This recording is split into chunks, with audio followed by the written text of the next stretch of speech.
ভাতৰ লগত খাব পৰা এনেকুৱা পনীৰ গ্ৰেভি আছে নেকি যি 15 মিনিটতে হয়? আছে। Hello' guys, welcome back to my channel. আজি কম সময়ৰ ভিতৰতে পনীৰৰ ৰেচিপি ভিডিঅ' এটা আপোনালোকৰ আগলৈ লৈ আহিছোঁ।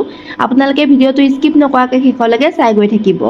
এতিয়া মই ধুনীয়াকৈ মা মছলাখিনি গোটাই লৈছোঁ। এফালে এয়া পনীৰ আৰু এফালে হালধি, মিট মছলা, পনীৰ মছলা, নিমখ আৰু জলকীয়া গুড়ি, লগতে এয়া ঘিউ আৰু এয়া লগতে পিঁয়াজ আৰু বিলাহী পেষ্টটো কৰি লৈছোঁ। আৰু এয়া পিছা মছলা হয়। ইয়াত আদা, নহৰু, শুকান জলকীয়া, গোটা জিৰা আৰু জালুক দি পেলাই ধুনীয়াকৈ পিচি লৈছোঁ।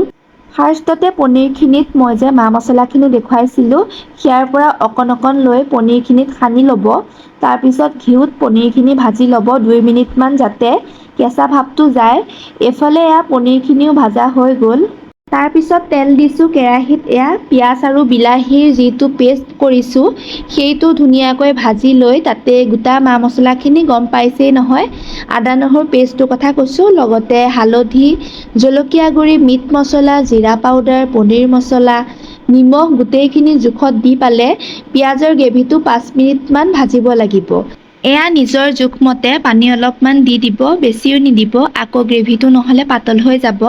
তাৰপিছত 2 বা 3 মিনিটমান ঢাকি থ'ব। আৰু এফালে চাব পাৰিছে গ্ৰেভিটো ইমান ধুনীয়া হৈছে, ইমান ডাঠো নহয়, ইমান পাতলো নহয়।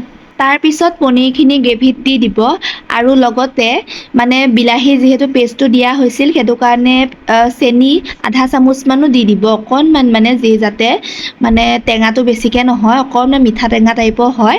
আৰু শেষত পনীৰ মছলা আৰু ঘিউ এচামুচ দি দিব। ফাইনেলি এয়া 15 মিনিটত paneer gravy ready. A few moments later. আৰু এতিয়া মই ভাতকেইটা খাই লওঁ। মই তলতে বহিছোঁ গাইজ, যিহেতু ইমান গৰম পৰিছে নহয়, সেইটো কাৰণে তলতে বহিছোঁ। এতিয়া খাই লওঁ ভাতকেইটা।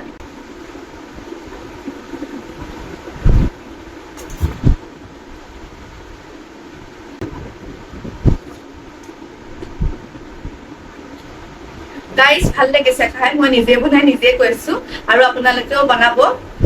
আৰু আজিলৈ মই এই ব্লগটো ইমানতে শেষ কৰিছোঁ। আৰু আজিলৈ বাই বাই।